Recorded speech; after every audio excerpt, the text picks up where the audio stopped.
Hey everybody, it's Gage with Oxford Wealth with another OWA Live. Today we're talking about currency. Interesting to break down some of the dichotomy of what currency is. Here's kind of how I want to break this down. So today I'm wearing a Deutsche Bahn tie. Now some of you probably don't have a clue what that is and it means nothing to you. But my sister, I don't know how she did it, but she convinced someone with the German train system in Germany to give her their tie. I don't know if she flirted with them or if she bribed them or if she traded with them. But she gave this to me for a birthday present a couple of years ago, and it is one of my most cherished possessions. Now what's interesting about this is for most individuals, you look at this and think, oh my gosh, it's a red tie, who cares? But for those who know what it is, it means something incredibly more than just being a red tie. It has provenance, it has history. What's interesting about this is all of us treat different things differently.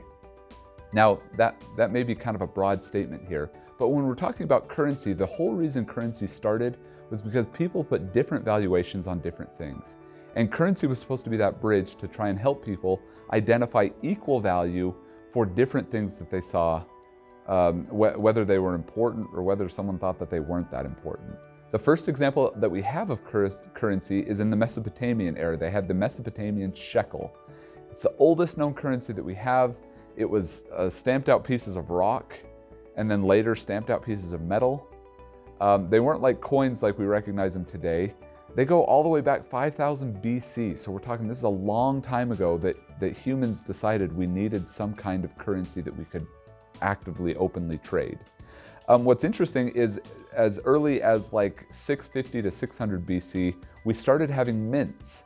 So we had organized governments create these currencies and regulate these currencies. What's really interesting is if you look at throughout history, there were times where Chinese coins were found in Italy and Germany and Switzerland. There are times when European coins, Roman coins at the time, were found in Iraq and Afghanistan and some of the places in the Middle East, which means that all of these currencies traveled all over, and for the most part, people felt that there was some value, even though that currency didn't necessarily reside or was governed in the area in which they lived. They would hold that currency to trade, even though that they weren't in a Chinese area, a place where that Chinese currency had any jurisdiction, or a place where the Roman currency had any jurisdiction. And we see that more and more today. Now what's interesting is we've seen some pretty significant developments in our day. I have a couple of props with me here. So I always carry with me a silver certificate. This silver certificate was minted in 1957. Some of you know what these are and some may not. Back in the olden days, the United States government would back their currency with precious metals. And this is also known, I've got a 1964 quarter in my pocket. This is a silver quarter. We used to back our money based off of precious metals. We changed that, and most countries changed that to be what's known today as a fiat currency. It's kind of just a dictated value that we determine. So we've got fiat coins that are made of zinc and copper and not really worth anything. We have fiat dollars, which are really not worth anything. I've got a five-pound note here. It's made of plastic, kind of a weird deal, but ultimately it's only worth what we assign it. This is a very interesting development that we've seen in the last probably 100 years or so, where currency has changed. What we believe in currency has changed. What are some of the other things that we've noticed? What comes with currency? We have things like greater tax revenues. We have things like global payments. We have things like electronic currencies that are starting to come out. And I'm saying electronic currencies like Visa cards and MasterCards, where you can swipe wherever you are and you never really have to transact actual physical dollars.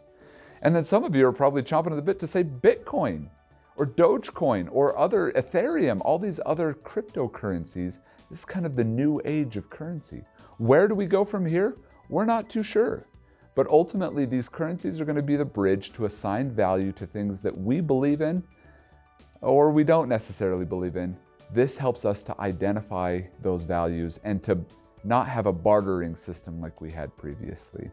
Now, if you want to talk about what money means to you, what taxes mean, what inflation means, then give us a call. We'd be happy to go through and discuss how currency can play into your retirement plans. Kind of a weird thing to think about. but it's an important thing to think about. Give us a call at 505-891-9800 for those in New Mexico, 512-827-3400 for those in Texas. Until next time, have a great week, and we'll see you next time on OWA Live.